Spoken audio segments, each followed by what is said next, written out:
Le 5 septembre, M.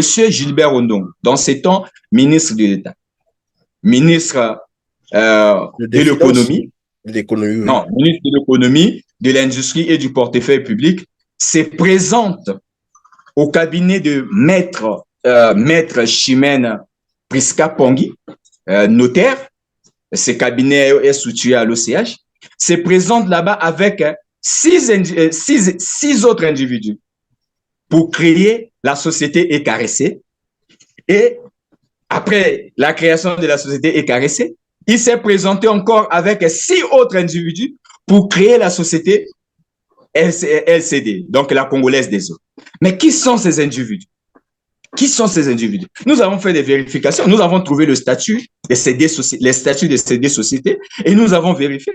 Mais qui étaient ces individus qui se sont présentés avec le ministre Gilbert Ondong pour créer les deux sociétés? Là, vous avez par exemple la liste de ceux qui ont créé Ecaressé. On dit, oui, ministre Gilbert Ondongo représente l'État et le deuxième associé, l'associé privé, Valentin René Mbemba. Le troisième associé, Jean-Jacques Ikama. Le quatrième associé, Gaston Ondoka. Le cinquième associé, Mesme Eloge Mpumba. Le sixième associé, Zachary Mekemo. Le septième associé, Yannick Lionel Kodja. Mais quels sont les profils de ces 6 personnes? C'est là que c'est intéressant, évidemment. Qui sont-ils, leur profil? Voilà. Personne est reconnu dans ces pays comme un entrepreneur ou un opérateur économique. Tous travaillent dans les cabinets ministériels. D'autres. Attendez, juste là, s'il vous plaît. Qu'est-ce que vous êtes en train de nous apprendre là? C'est-à-dire des fonctionnaires de l'État qui travaillent dans les ministères, dans les cabinets ministériels et qui se sont présentés comme actionnaires pour prendre, c'est un peu l'usurpation. Des actions, oui. Des actionnaires, c'est-à-dire les propriétaires. Ils sont propriétaires de la société Ecaressé. D'autres sont propriétaires de la société LCD. Alors, ce sont des conseillers des ministres, d'autres conseillers à la présidente, d'autres directeurs de cabinet au niveau du ministère des Grands Travaux et tout. Alors, donc, vous comprenez que ce n'était pas des actionnaires, ce n'étaient pas des investisseurs qui étaient venus pour investir dans la nouvelle société qui devait remplacer la SNU. Vous comprenez? Vous êtes en train de dire que par rapport aux enquêtes que vous avez menées, ces personnes-là, ces entre guillemets actionnaires, n'ont aucun passé sur le plan business. Ils n'ont jamais fait des affaires. Non, mais je vous dis, je vous prends juste un exemple, un nom. C'est septième-là, M. Yannick Lionel Kodja. Il est actionnaire au niveau de la société Ecaressé, il est actionnaire au niveau de la société LCD. Mais qui est ce monsieur? Autant, ce monsieur était le DIRCAP, si je ne me trompe pas, du ministre Zonaba. Mais qui était le ministre Zonaba en 2018? Ministre de l'énergie. Et c'est lui qui avait dissous les deux sociétés.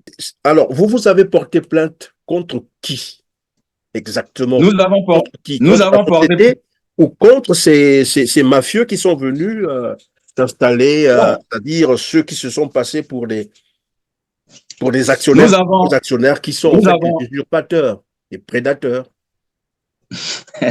Nous avons porté plainte contre les deux sociétés, comme des personnes morales. Et c'est contre ces deux sociétés que nous avons porté plainte. Parce que nous sommes clients de ces deux sociétés. Mais le droit, c'est-à-dire, quand nous lisons les principes directeurs des droits sur la protection du consommateur, le consommateur a le droit d'être informé. Et donc, ce que nous faisons aujourd'hui, c'est juste informer le Congolais sur la source du problème. Parce qu'on ne peut pas seulement parler de la mauvaise qualité du service sans pourtant faire des recherches. Qu'est-ce qui provoque aujourd'hui la mauvaise qualité du service? La mauvaise qualité du service, comme je viens de vous le dire, c'est depuis 2018. Parce que si vous lisez cette loi, on parle de la charte des entreprises de l'État. Dans cette loi, tout sur les entreprises de l'État est dit. Alors, même la dissolution, même la procédure de la dissolution. On ne peut jamais parler de la dissolution d'une entreprise de l'État, c'est-à-dire d'un établissement public, sans la liquidation. Vous voyez, depuis 2018,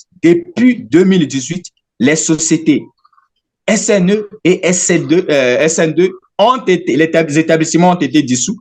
Oui, mais il n'a jamais eu la liquidation. Et donc, sans liquidation, les deux autres sociétés ont été créées.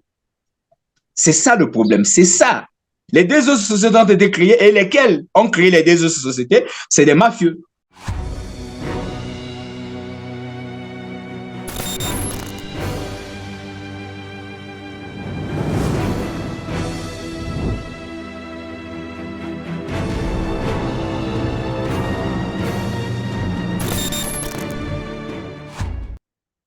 Mesdames, Messieurs, bonjour, ravi de vous retrouver sur R7 et bienvenue dans ce tout autre numéro de Droit de Savoir qui revient sur l'arnaque en bande organisée à la Congolaise des eaux et à l'énergie électrique du Congo, deux sociétés de distribution d'eau et du courant électrique. Ainsi, j'ai le plaisir de recevoir de nouveau sur le plateau R7 Ghislain Délé-Kanga, président du mouvement citoyen des consommateurs en République du Congo, MCC. Bonjour Ghislain, j'espère que vous allez bien.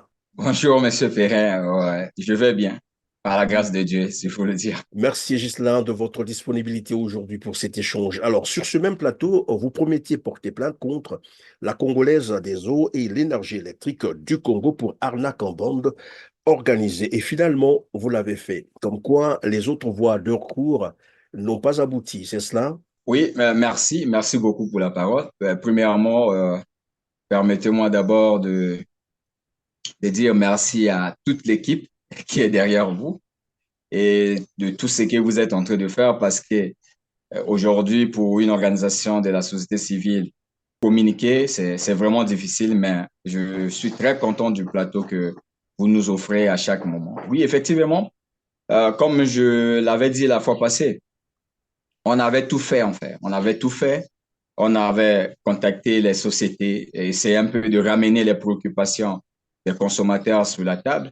Et ce que nous avons reçu comme réponse, c'était le mépris total du consommateur surtout, et le non-respect du consommateur. C'est l'une des raisons qui nous avait poussé d'aller un peu au-delà de ces sociétés et aller envers les agences de régulation. Là-bas, au niveau des agences, nous n'avons pas aussi trouvé gain de cause et nous avons contacté le ministère de l'énergie et de l'hydraulique. Là-bas aussi, au niveau du ministère, notre lettre est restée morte. Et donc, il y avait que la justice comme une solution. Donc, aujourd'hui, comme vous l'avez dit, les plaintes contre les deux sociétés ont été bel et bien déposées. Et pour votre information, je viens d'être appelé, donc avant qu'on commence cette émission, je viens d'être appelé par le parquet pour aller prendre les convocations. Donc, demain matin, 10 heures, je serai là-bas pour retirer les convocations et savoir les audiences se sont fixées pourquoi. Alors, cela veut dire que votre plainte est recevable. Ainsi, vous demandez que justice soit faite pour les consommateurs congolais de l'eau et de l'électricité. Mais est-ce qu'on peut revenir sur les pratiques que vous reprochez à ces deux sociétés? Oui, ben, écoutez, nous reprochons ce qui nous a poussé aujourd'hui à déposer une plainte. C'est parce que depuis 2019, nous observons ces sociétés et leurs pratiques. Et aujourd'hui, ce que nous reprochons à ces sociétés, c'est que d'abord, il y a une mafia qui s'est installée pendant la création. On va en parler, on va peut-être s'expliquer en profondeur. Il y a une mafia qui s'est installée en 2018 pendant la création de la société ECAREC et LCD.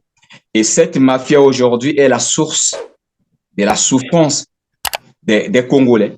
Parce que cette mafia est la source de la souffrance de ces deux sociétés.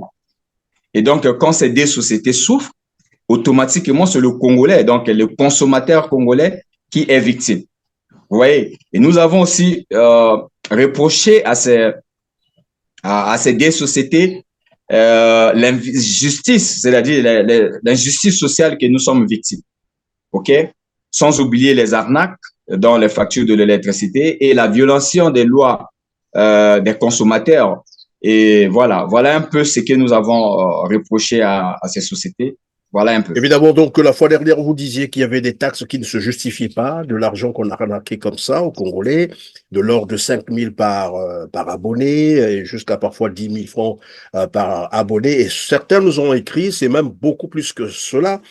Et aujourd'hui, vous dites que vous avez porté plainte et que vous avez même été appelé par le tribunal pour aller chercher les convocations. La fois dernière, je voyais un spot publicitaire, je crois, c'est vous qui l'avez réalisé, au niveau, je crois, de la SNE, où ben voilà, les agents sont vraiment peu courtois avec les clients. Ouais.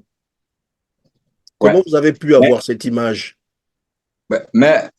non, mais aujourd'hui, au niveau du MCC, nous recevons pratiquement euh, les plaintes et des images. En fait de compte, c'est pas nous, en fait. Ce sont des consommateurs.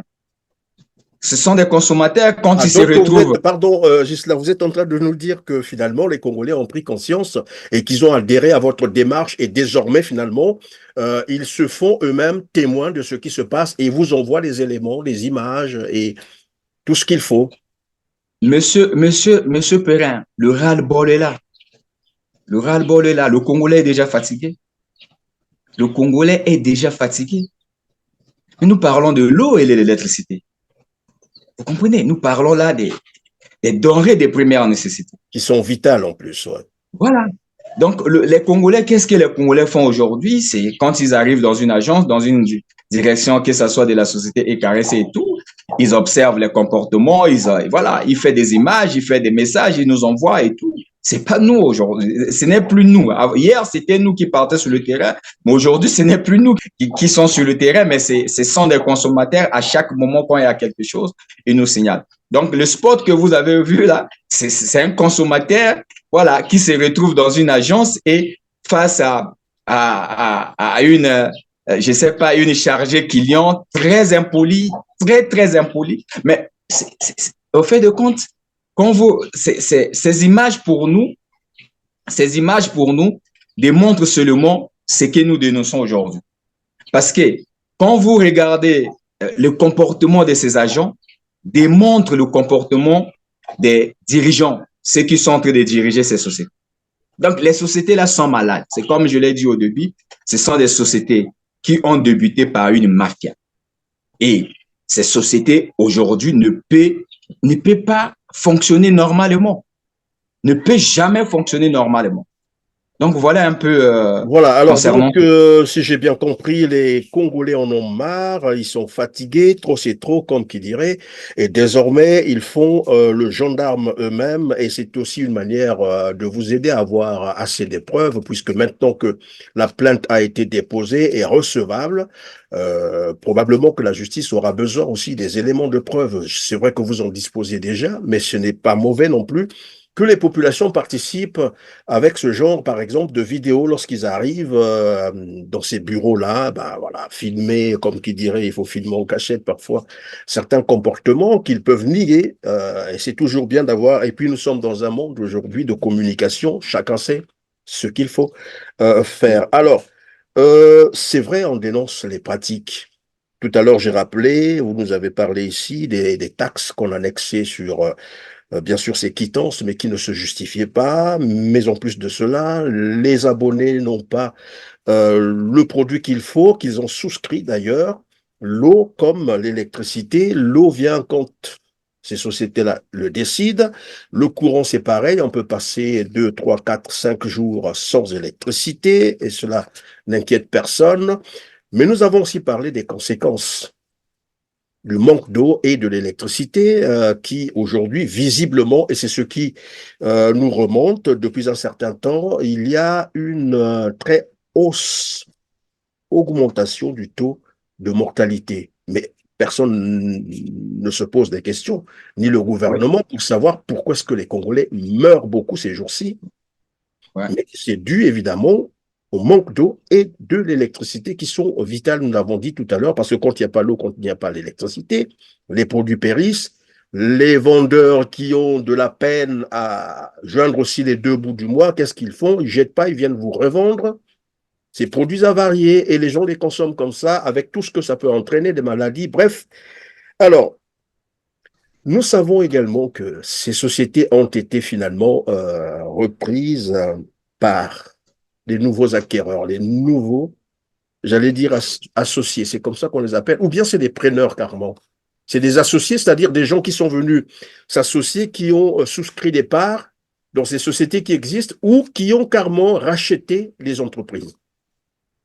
Non, nous pensons que, excusez-moi, mais nous pensons que ce ne sont ni des associés ni des actionnaires.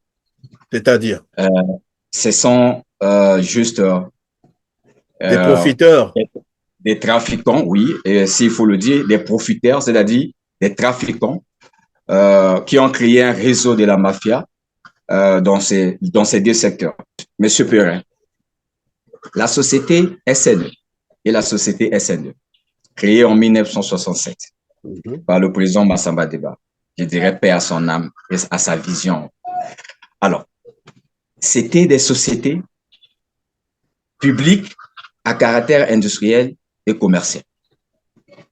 Alors, que dit la loi en République du Congo concernant un établissement public à caractère industriel et commercial? La loi numéro 13-81 du 14 mars 1981, instituant la charte des entreprises de l'État, dit ceci, dans son premier article. Une entreprise de l'État est une unité économique, propriété du peuple, dont les activités courent pour le développement. Vous comprenez? Alors, à travers cette loi, à travers cet article, qu'est-ce que nous comprenons? Nous comprenons que la société SNE et la société SN2 étaient la société des Congolais, pas d'un groupe de Congolais, mais la société des Congolais, donc du peuple congolais. Alors, qu'est-ce que nous retenons encore comme leçon? Cette société, c'est donc la société SNE et la société SND, c'est des sociétés avec un caractère social. Donc, quand SNE vendait de l'eau, c'était pas pour faire du profit. Oui, pendant que vous dites ça, pardon, Ghislain, il faut rappeler que je comprends pourquoi avant, je crois qu'il y a eu une époque où les Congolais avaient des fontaines dans leur quartier, où les gens venaient prendre de l'eau comme ça. Évidemment, c'était gratuit, il y avait des fontaines dans chaque quartier, mais je ne sais pas qu'est-ce qui s'est passé concrètement. Après, ces fontaines ont disparu, les fontaines publiques, hein. Je parle des fontaines publiques qui existaient à une époque donnée. Aujourd'hui, ça n'existe plus. Et on a fait de ces sociétés des sociétés pratiquement privés qui doivent faire des profits. Et je posais même la question à quelqu'un, je ne sais pas si c'était avec vous la fois dernière, où je disais, mais que pense l'État congolais de la redistribution équitable des ressources économiques? Nous avons quand même le pétrole, le bois, les minerais qui sont vendus. Et comment redistribuer ces richesses si ce n'est par l'eau et par l'électricité? Alors, mais c'est ça. Et donc, je reviens sur ce que je suis en train de dire. Donc, la SN2 nous vendait de l'eau, pas pour le profit. C'était dans le cadre social. Et qu'est-ce qui se passe? En 2018, le gouvernement congolais décide de dissoudre ces sociétés. Je pense que la fois passée, nous avons eu à échanger, mais peut-être aujourd'hui, on aura le temps de changer en profondeur. Donc, décide de dissoudre ces sociétés. Mais quelle était la raison? La mauvaise gestion.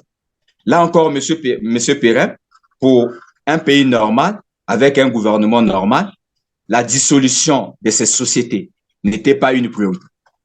On devait juste changer l'équipe management. C'est-à-dire, cette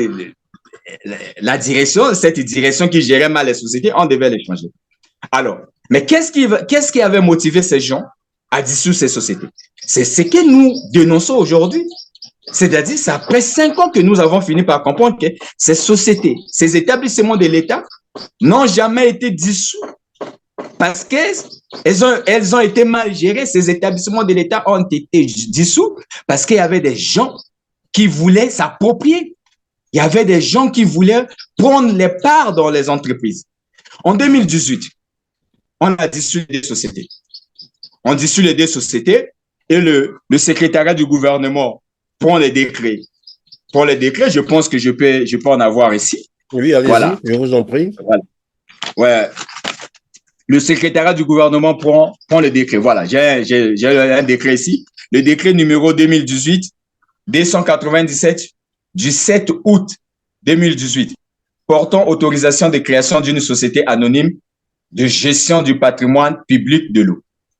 Ça, c'est le secrétariat du gouvernement qui autorise la création d'une société de gestion de patrimoine de l'eau pour remplacer la SNE. Pour remplacer la SN2. Il y a un autre décret pour le patrimoine de l'électricité. Alors, qu'est-ce qui se passe après ces décrets? Après ces décrets, ça se passe le 7 août. Le 5 septembre, M. Gilbert Ondongo, dans ses temps ministre de l'État, ministre de l'économie, non, ministre de l'économie, de l'industrie et du portefeuille public, se présente au cabinet de maître Chimène Prisca Pongui, notaire. Ce cabinet est situé à l'OCH, se présente là-bas avec six autres individus pour créer la société Ecaressé. Et après la création de la société Ecaressé, il s'est présenté encore avec 6 autres individus pour créer la société LCD, donc la Congolaise des eaux. Mais qui sont ces individus? Qui sont ces individus? Nous avons fait des vérifications, nous avons trouvé le statut de ces deux sociétés et nous avons vérifié. Mais qui étaient ces individus qui se sont présentés avec le ministre Gilbert Ondongo pour créer les deux sociétés? Là, vous avez par exemple la liste de ceux qui ont créé Ecaressé. On dit, oui. Ministre Gilbert Ondongo représente l'État et le deuxième associé, l'associé privé, Valentin René Mbemba. Le troisième associé, Jean-Jacques Ikama. Le quatrième associé, Gaston Ondoka. Le cinquième associé, Mesme Eloge Mkumba. Le sixième associé, Zachary Mekemo. Le septième associé, Yannick Lionel Kodja. Mais quels sont les profils de ces 6 personnes? C'est là que c'est intéressant, évidemment. Qui sont-ils, leur profil? Voilà. Personne est reconnu dans ces pays comme un entrepreneur ou un opérateur économique. Tous travaillent dans les cabinets ministériels. D'autres... Attendez, juste là, s'il vous plaît. Qu'est-ce que vous êtes en train de nous apprendre là? C'est-à-dire des fonctionnaires de l'État qui travaillent dans les ministères, dans les cabinets ministériels et qui se sont présentés comme actionnaires pour prendre, c'est un peu l'usurpation. Prendre des parts, des actions, oui. Des actionnaires, c'est-à-dire les propriétaires. Ils sont propriétaires de la société Ecaressé. D'autres sont propriétaires de la société LCD. Alors, ce sont des conseillers des ministres, d'autres conseillers à la présidente, d'autres directeurs de cabinet au niveau du ministère des Grands Travaux et tout. Alors, donc, vous comprenez que ce n'était pas des actionnaires, ce n'étaient pas des investisseurs qui étaient venus pour investir dans la nouvelle société qui devait remplacer la SNE. Vous comprenez? Vous êtes en train de dire que par rapport aux enquêtes que vous avez menées, ces personnes-là, ces entre guillemets actionnaires, n'ont aucun passé sur le plan business. Ils n'ont jamais fait des affaires. Non, mais je vous dis, je vous prends juste un exemple, un nom. C'est 7e là, M. Yannick Lionel Kodja. Il est actionnaire au niveau de la société Ecaressé, il est actionnaire au niveau de la société LCD. Mais qui est ce monsieur? Autant, ce monsieur était le DIRCAP, si je ne me trompe pas, du ministre Zonaba. Mais qui était le ministre Zonaba en 2018? Ministre de l'énergie. Et c'est lui qui avait dissous les deux sociétés. Vous comprenez? Conflit d'intérêt, oui, il y a déjà un conflit d'intérêt là. Quand vous regardez les autres ont été les conseillers d'Ondongo. Mais qui était Ondongo en 2018? C'est celui qui crée les sociétés. Vous comprenez? Donc, on comprend réellement que ces gens n'étaient pas des actionnaires. C'est ça le plus grand problème. C'est ça le problème aujourd'hui de la société Ecaressé. Une En fait, société qui commence par... je peux bien me tromper, mais j'ai l'impression que finalement, ce sont là des arbres qui cachent la forêt. Donc, derrière ces personnes, il doit avoir évidemment Ce ces sont ministres, les voilà, gourous du système. qui ont pris la société en otage, carrément. Effectivement. Vous venez Effectivement. là de nous citer Quand vous partez, les par exemple, du côté de l'eau, oui, vous avez le ministre Ndongo toujours, qui représente l'État congolais, et vous avez Monsieur Yves-Marc Aurélien Ikonga. Aujourd'hui, il est conseiller, je ne sais pas, il doit être conseiller au niveau de la présidence. Vous avez Monsieur Gervais Désiré Viodo. Vous avez un certain Elogi Toua. Vous avez un certain Henri Lundu. Et vous avez encore ce même Monsieur Yannick Lionel Nkodia qui revient encore le deuxième actionnaire de la société. Donc, vous comprenez que ces sociétés ont commencé par une mafia. Donc, on dissout les établissements de l'État, on dissout les sociétés du peuple, parce que ce n'est pas moi qui le dis, c'est la loi. La loi définit un établissement public à caractère industriel et commercial comme une propriété du peuple. Donc, on dissout les sociétés du peuple et on prend les patrimoines des sociétés du peuple sans liquidation. Je dis bien sans liquidation. Et on prend ces patrimoines, on donne à une société privée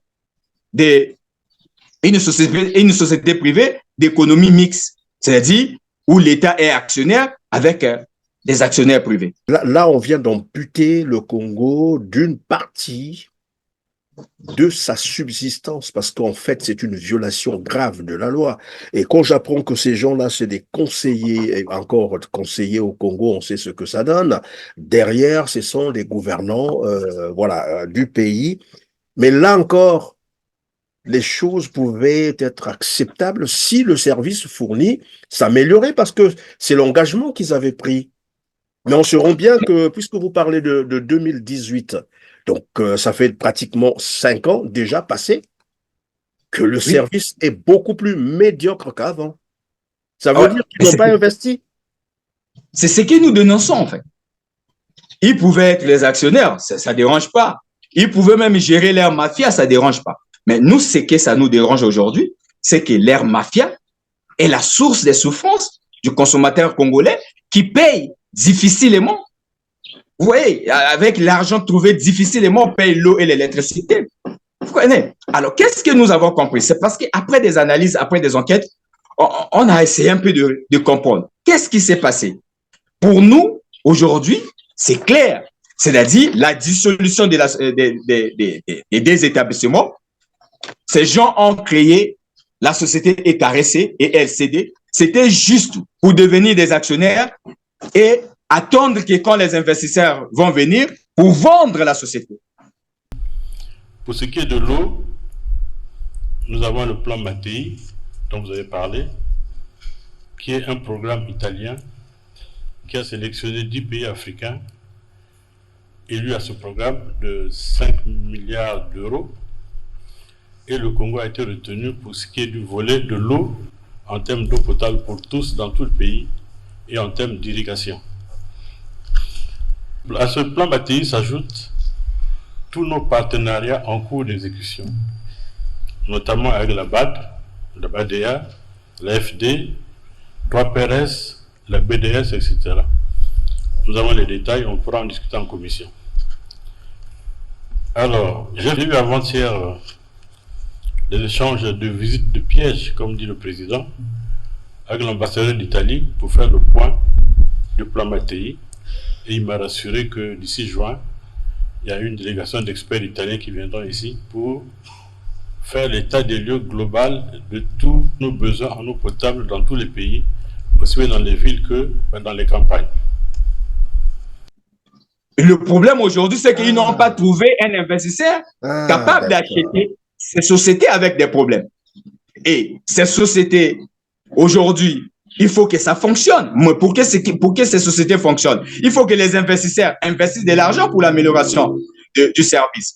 Mais comme les actionnaires étaient des mafieux, des trafiquants, vous voyez, donc aujourd'hui, voilà le plus grand problème.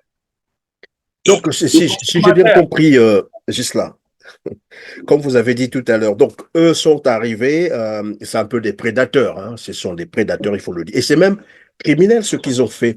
En fait, pour eux, il fallait sauter sur l'occasion, c'est-à-dire prendre ces entreprises alors qu'ils n'ont pas investi et profiter de ce que s'il y avait un preneur, un privé par exemple, un étranger, pourquoi pas, qui devrait venir racheter l'entreprise et à ce moment-là, se partager, comme on dit terre à terre, le magot, c'est ça, et ça passe bien avec ces termes-là passent mieux avec les jeunes. Donc, une façon de vouloir profiter de l'argent avec lequel on aurait vendu ces entreprises. Oui, et finalement, ils n'ont pas trouvé de preneur, ils n'ont pas trouvé un nouveau preneur, c'est-à-dire un privé. Oui, mais et la situation vécue aujourd'hui, c'est quoi l'avenir finalement, puisqu'ils ne trouvent pas... Ces sociétés se retrouvent aujourd'hui déficitaires. C'est-à-dire, parce que ce que les consommateurs payent, on est obligé de payer les salaires parce que ce sont des sociétés aujourd'hui, en termes de l'effectif est plus que la productivité, c'est-à-dire plus que le service fourni. Donc, le peu d'argent qui rentre à travers le consommateur, on libère les salaires et puis le reste, on n'a plus l'argent pour réinvestir pour l'amélioration des services. C'est ça. Mais le consommateur que je suis, le consommateur que je défends, sont aujourd'hui victimes. C'est ce que nous dénonçons. Ça veut dire que quand ils ont pris l'entreprise, ils n'ont même pas fait des réformes, c'est-à-dire du genre, bon, il y avait peut-être, il y a un pléthore au niveau des effectifs, c'est ce que vous êtes en train de dire, et donc ils ont gardé tous ces travailleurs, mais en plus de cela, ils n'ont rien fait, ils n'ont pas investi, et on se retrouve avec cette catastrophe où les gens n'ont plus l'eau potable, ils n'ont plus d'électricité, ils n'ont plus de courant stable. Et il faut passer parfois des semaines, 3 jours, 4 jours sans électricité. Mais en plus de cela, parfois il y a des pénalités pour les abonnés qui ne payent pas en temps, disons, à temps réel leurs factures. C'est ce que nous avons aussi constaté. Et là, alors, vous avez porté plainte contre qui? Exactement. Nous avons porté ou contre ces mafieux qui sont venus s'installer, c'est-à-dire ceux qui se sont passés pour des actionnaires, des actionnaires qui sont des usurpateurs, des prédateurs. Nous avons porté plainte contre les deux sociétés, comme des personnes morales, et c'est contre ces deux sociétés que nous avons porté plainte, parce que nous sommes clients de ces deux sociétés, mais le droit, c'est-à-dire quand nous lisons les principes directeurs des droits sur la protection du consommateur, le consommateur a le droit d'être informé. Et donc, ce que nous faisons aujourd'hui, c'est juste informer le Congolais sur la source du problème. Parce que on ne peut pas seulement parler de la mauvaise qualité du service sans pourtant faire des recherches. Qu'est-ce qui provoque aujourd'hui la mauvaise qualité du service? La mauvaise qualité du service, comme je viens de vous le dire, c'est depuis 2018. Parce que si vous lisez cette loi, on parle de la charte des entreprises de l'État. Dans cette loi, tout sur les entreprises de l'État est dit. Alors, même la dissolution, même la procédure de la dissolution, on ne peut jamais parler de la dissolution d'une entreprise de l'État, c'est-à-dire d'un établissement public, sans la liquidation. Vous voyez, depuis 2018, les sociétés SNE et SN2 les établissements ont été dissous. Oui, mais il n'a jamais eu la liquidation. Et donc, sans liquidation, les deux autres sociétés ont été créées. C'est ça le problème, c'est ça. Les deux autres sociétés ont été créées et lesquelles ont créé les deux autres sociétés, c'est des mafieux. C'est des mafieux. Quelqu'un qui est conseiller dans un ministère et se retrouve actionnaire, parfois dans la société ECAREC, se retrouve actionnaire, parfois dans la société LCD. Et aujourd'hui, ces sociétés ont des difficultés financières parce qu'il faut investir beaucoup d'argent pour l'amélioration du service, mais ils sont des conseillers voilà, des agents des cabinets des ministres, qu'est-ce qu'ils ont comme l'argent pour investir? Oui, mais Gisela, s'il vous plaît, parce que évidemment, vous avez porté plainte, c'est une très bonne chose, et aujourd'hui, vous l'avez dit dès le début, hein, il y a déjà une adhésion de la population congolaise qui en a marre d'ailleurs et qui peut donc, dans le même temps, vous aider à trouver des preuves, à filmer des preuves, pourquoi pas vous rapporter tout ce qu'ils vivent avec cette arnaque. Mais est-ce qu'il ne serait pas non plus souhaitable qu'une procédure pénale soit engagée contre ces prédateurs qui sont venus en fait se présenter comme des actionnaires, mais qui ne sont que des criminels? La vérité, c'est ça. Parce que sinon, ils ne seront inquiétés de rien. Ils vont se dire, ben écoutez, même si on condamne, c'est la société qui sera condamnée, c'est la société qui payera ce qu'il faut, et puis eux, ben, ils s'en sortiront, mais après avoir pris des milliards, après avoir escroqué des Congolais. Est-ce qu'une procédure pénale, euh, parce que la procédure pénale, elle est individuelle, est-ce qu'une procédure pénale contre ces usurpateurs ne vous tente pas? Oui, moi, la dernière réunion que nous avons eue au niveau du MCC, je peux vous rassurer que cela a été noté comme l'une des prochaines actions que nous allons prendre. Pourquoi? Parce que aujourd'hui, on s'est dit, si nous sommes victimes, c'est parce que ces gens, en 2018, se sont regroupés et on dissout, c'est-à-dire on détruit les sociétés de l'État. Parce que on peut pas, c'est-à-dire concernant la société SNE et SN2, on ne peut pas parler de la dissolution, mais on doit parler de la destruction. Ils ont détruit ce qui nous appartenait et ils ont pris le patrimoine de ce qui nous appartenait. Ils ont fait de ce patrimoine leur patrimoine et aujourd'hui, voilà, ils utilisent ce patrimoine pour nous vendre de l'électricité, mais l'électricité, c'est la mauvaise qualité de l'électricité. Ils utilisent ça pour nous vendre de l'eau, mais quelle eau? C'est la mauvaise qualité de l'eau. Donc, nous avons déjà cette action, ça sera l'une des actions que nous allons prendre après. On est en train d'observer la première procédure et il y a plusieurs procédures que nous allons prendre, M. Perret. En dehors de ce tribunal, nous allons regarder si on n'est pas satisfait, nous allons ramener ce problème au niveau africain. Parce que Ah, nous parlons d'accord. ici. Donc, si j'ai bien compris, parce que de toute façon, les Congolais ne sont pas dupes, tout le monde sait ce que représente aujourd'hui la justice au Congo. Ce n'est pas une manière non plus de nier ou de méconnaître leurs compétences, mais disons-nous quand même des choses en face. On le sait comment ça se passe au Congo. Une justice souvent, j'allais dire, très complaisante. Et donc, vous dites, si ça ne marche pas au niveau du tribunal ou la justice congolaise, vous serez obligé de porter l'affaire à la Cour africaine de droits de l'homme, par exemple. Oui, oui, parce que selon nous, selon le mouvement citoyen des consommateurs, la mauvaise qualité, donc le manque d'eau et de l'électricité, la mauvaise qualité de l'électricité et de l'eau, ce sont des violations des droits de l'homme. Tout à fait. Ce sont les droits des Congolais qui sont violés. Vous voyez? Et donc, voilà. Et ça veut dire qu'évidemment, la Cour africaine des droits de l'homme est bien placée, bien compétente pour finalement, voilà, traiter l'affaire. Alors, une fois qu'on a dit tout cela, qu'y a-t-il en perspective?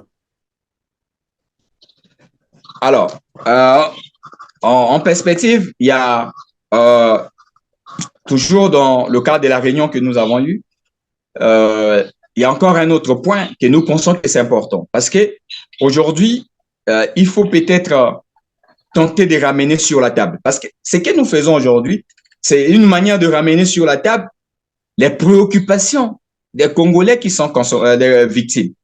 Alors, l'autre chose aujourd'hui que nous ramenons sur la table, c'est ce que nous qualifions d'injustice sociale. C'est-à-dire, c'est inacceptable que les autorités congolaises ne payent pas l'eau et l'électricité pour un pays comme le Congo. Oui. C'est inacceptable. Parce que le fait aussi de ne pas payer l'eau et l'électricité, c'est tout ça qui contribue aussi à la destruction des sociétés. Mais tant que ces sociétés... Sachant, comme vous le disiez la fois dernière, ce sont les plus grands consommateurs, en fait, de l'eau et de l'électricité. Ils ont plusieurs ménages, ils ont des entreprises, ils ont... Voilà, c'est des consommateurs, des gros consommateurs d'électricité avec des gros salaires en plus, dans l'ordre de dizaines de millions, mais qui ne payent pas les taxes, qui ne payent pas les téléphones, ils ne payent pas l'eau, ils ne payent pas non plus le courant. Et donc, à ce niveau-là, qu'est-ce que vous comptez faire? Faire annuler Alors, cet arrêté? C'est un décret, oui, c'est un nous, décret. nous, nous, ce que nous avons prévu, c'est que, oui, l'arrêté 99-278, Oui, OK? Voilà. À partir peut-être de la semaine prochaine, nous allons procéder à contacter le Premier ministre, le président de l'Assemblée et du Sénat. Nous demandons que cet arrêté soit annulé, soit modifié.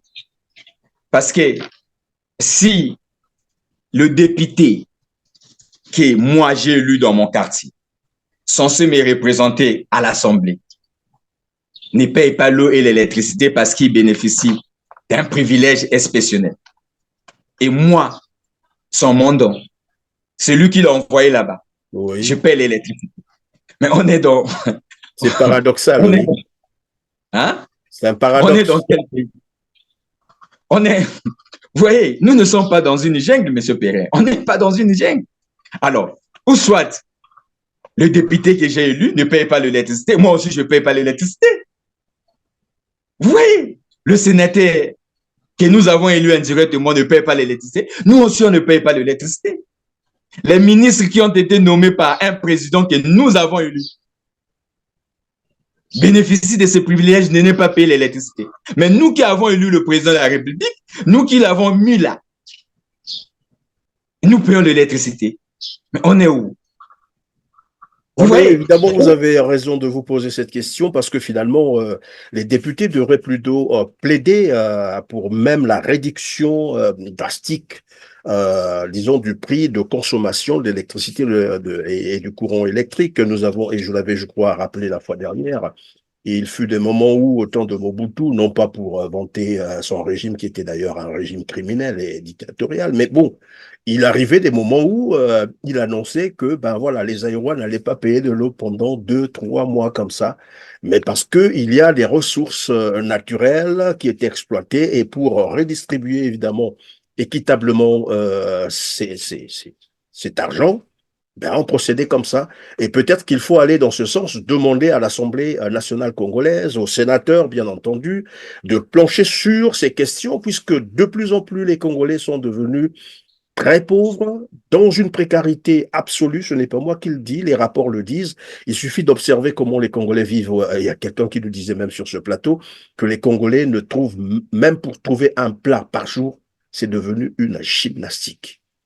Oui, mais Ce sont des gens qui sont pauvres. Et donc, il faut que l'Assemblée table sur cette question pour regarder comment, peut-être pas la gratuité, mais vraiment baisser carrément le coût de consommation et de l'eau et de l'électricité.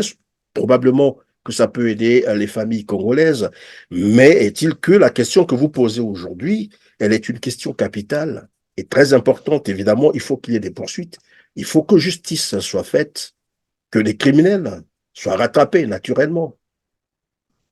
mais effectivement, M. Christian, on ne peut pas accepter, pour un pays comme le Congo, qu'un groupe de gens, voilà, se donne le droit de s'approprier d'un patrimoine de l'État. Mais on parlait des sociétés qui ont été créées en 1967. Depuis 57 ans. Ces sociétés, pour nous, devaient être des histoires. Donc aujourd'hui, un groupe de gens, voilà, se sont donné le droit de s'approprier de ces sociétés. Ils ont fait de ces sociétés leur société. Et c'est le Congolais qui est toujours victime. Le Congolais qui n'a pas d'emploi, le Congolais qui doit, voilà, qui doit peut-être soulever les sacs pour trouver l'argent pour payer les... qui doit souffrir. C'est inacceptable. Monsieur Perez, c'est inacceptable. Bah, vraiment, c'est inacceptable. En tout cas, merci Ghislain Ondele Kanga d'avoir encore été avec nous sur R7 pour évidemment nous donner cette information qui devrait normalement faire plaisir à la population congolaise, à tout ce que l'on souhaiterait à votre organisation, c'est plutôt un succès parce que finalement l'eau et l'électricité, c'est le cas de le dire, sont pour une société moderne ce que l'air est pour la vie. Quand il n'y a pas d'eau, quand il n'y a pas d'électricité, c'est la mort assurée et rien ne fonctionne. Et c'est comme l'air, quand il n'y a pas d'air, ben, la personne est asphyxiée, elle finira par mourir. Alors je vais vous laisser donc quelques secondes hein, pour finalement conclure. Un mot de la fin. Alors, Peut-être un le appelé mot aux de la fin, Congolais de soutenir votre action, un message envers les Congolais. oui, oui, oui. Le mot de la fin, c'est toujours ça. Nous demandons à tous les Congolais de soutenir le mouvement citoyen des consommateurs. Et comme j'ai l'habitude de le dire, que ce que nous faisons n'est pas hors la loi. C'est, Mhm. c'est une initiative noble, juste, OK? Et dont les autorités congolaises sont conscientes. Alors, ce que nous pouvons faire aujourd'hui, c'est de continuer à se soutenir, continuer à soutenir le mouvement citoyen des consommateurs. Pendant que je vous parle, la bataille est désormais judiciaire. Les plaintes ont été déposées et nous avons été appelés pour aller retirer les convocations. Donc, d'ici peut-être la semaine prochaine, on aura une idée sur les dates des audiences.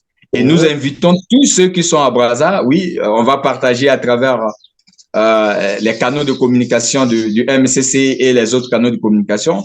Nous invitons tous ceux qui sont à Brazza de venir assister à ces audiences, de venir assister le mouvement citoyen des consommateurs, sans oublier aussi vos cotisations, parce que qui dit Oui, bataille judiciaire évidemment. dit bataille financière. Oui, mais Nous à ce avons en face de moment-là, nous. pardon, juste là, comment vous y prenez donc, comment vous y prenez, puisque comme vous l'avez dit tout à l'heure, qui dit bataille judiciaire dit aussi, ben voilà, contribution financière, parce que les avocats ne viendront pas, encore qu'ils soient comment on dirait ça, sensibles à la question.